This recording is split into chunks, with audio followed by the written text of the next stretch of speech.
स्वयंपाकात स्वादाची जान, डीएम मसाले तुमच्या घराची शान। छत्रपती शासन महिला गृह उद्योग कबनूर इचलकरंजी घेऊन येत आहेत अस्सल परंपरेची मराठमोळी चव म्हणजेच डीएम मसाले। मटन मसाला, चिकन मसाला, धणे पावडर, गरम मसाला, बिर्याणी मसाला, तिखट, चवदार मसाले आणि चटणी म्हणजेच डीएम मसाले।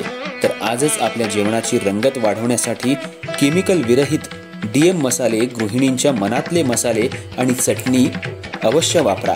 डीएम मसाले महिला बचत गटाद्वारे करणारे स्वच्छ माफक दरामध्ये म्हणजेच डीएम मसाले। संपर्क दिव्याताई मगदूम, मोबाईल 91 30 80 22 55।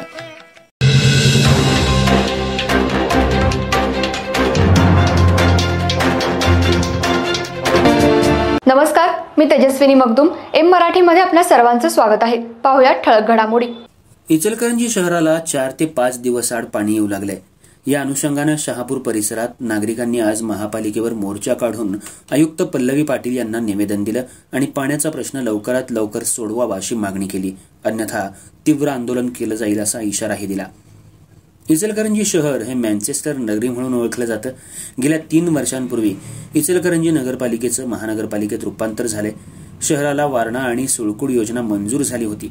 या दोन्ही योजना आता बारगळल्या आहेत। शहराला कृष्णा आणि पंचगंगा नदीतून पाणी उपसा केला जातोय।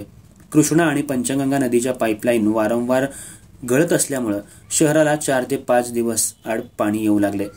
आज शहापूर परिसरातल्या रहिवाशांनी महानगरपालिकेवर मोर्चा काढत 1 दिवस आड पाणी द्यावं अशी मागणी केली आहे।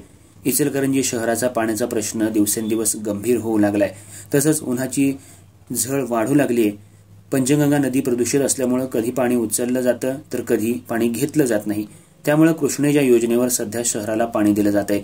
शहराचा वाढता विस्तार पाहता ही योजना आता कमी। इचलकरंजीकर जनतेला खासदार आमदारांनी दिलेली वचनं विसरले आहेत, त्यामुळे इचलकरंजी शहराला काळ्या पाण्याची शिक्षा सध्या मिळतेय। इचलकरंजी शहराचा पाण्याचा प्रश्न कधी सुटणार? माजी आमदारांनी 24 तास नळाला पाणी दिलं जाईल असं आश्वासन दिलं होतं, ते आश्वासन सध्या हवेतच राहिले। शहापूर परिसरातल्या नागरिकांनी मोर्चा काढून महानगरपालिकेच्या आयुक्त पल्लवी पाटील यांना निवेदन दिलंय। पाण्याचा प्रश्न लवकरात लवकर मिटवला नाही तर तीव्र आंदोलन करण्याचा इशारा शहापूर परिसरातल्या नागरिकांनी दिलाय। यावेळी नागरिक मोठ्या संख्येने उपस्थित होते।